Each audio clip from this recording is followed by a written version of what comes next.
আজকে পাবদা মাছের ঝাল করছি। এই মাছ এত নরম যে একটুতেই ভেঙে যায়। দেখো, আর পেটে আবার ডিম ঠাসা, আবার ডিমগুলো ফটফট করে ফাটছে, তেল ছেটকাচ্ছে, মুখে মুখে তেল লেগে গেলেই কি অবস্থা হবে যে তার ঠিক নেই।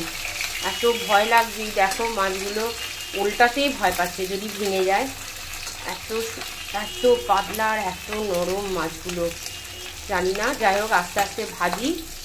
এবার মাছটার ঝাল করব, সেটাও দেখাবো। সর্ষে দিয়ে, পোস্ত দিয়ে, আলু একটুখানি আলু পেঁয়াজ দেবো। খাবো তো দুজনে, কারণ আমার ছোটো ছেলে কোনো মাছ খায় না, বড় ছেলে হোটেলেই থাকে, বাড়িতে আসে না, এক সপ্তাহ পর পর আসে, সেই জন্য।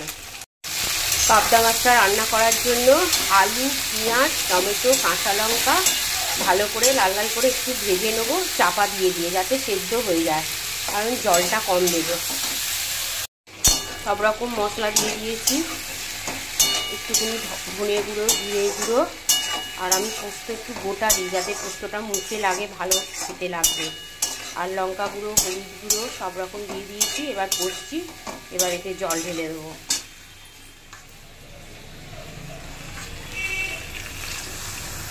মাছগুলো দিয়ে দিলাম, একটু মানে মাছগুলোর ভেতরে একটু রস টানবে, এই যে তরকারির রসটা টানবে, টানলেই একটু জলটা কমে যাবে, তখন তরকারিটা ঢেলে ফেলবো। তাহলে হয়ে গেল পাবদা মাছের ঝাল। টাটা।